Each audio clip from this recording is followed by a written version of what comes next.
heran gitu ya, kenapa kok tiba-tiba ketika mereka dilakukan tes kemudian mereka tidak mampu gitu ya, kemudian dinilai tidak lulus, ribut. Nah, dulu waktu mereka direkrut oleh KPK, adakah fairness-nya, adakah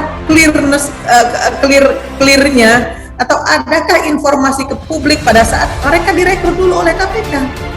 Nah, KPK kan digaji oleh pemerintah, oleh rakyat. Maka kemudian rekrutmennya juga harus jelas, harus transparan. Nah, waktu mereka direkrut aja nggak pakai transparansi kok.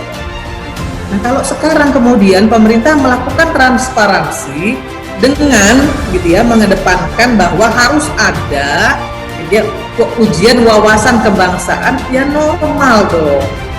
Gitu. Nggak boleh juga itu disebut melemahkan KPK. Mereka tidak identik dengan KPK dan KPK tidak identik dengan mereka, gitu loh, dengan orang-orang tersebut gitu. KPK ini institusi negara, institusi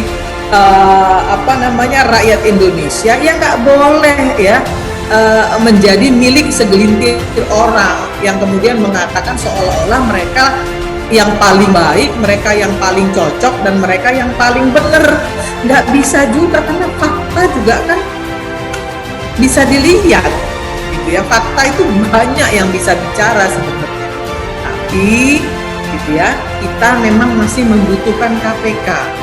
Kita butuh KPK sampai hari ini. Saya pribadi masih menyatakan Indonesia butuh KPK, tapi KPK yang berkualitas, KPK yang bertanggung jawab, dan KPK juga yang fair.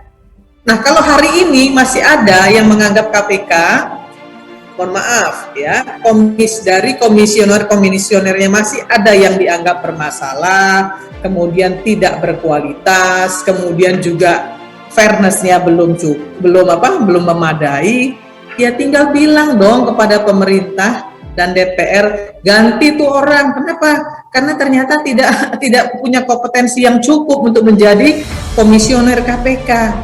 Kenapa begitu? Sampaikan datanya. Kasus ini belum diberesin, ini belum diberesin, ini belum diberesin.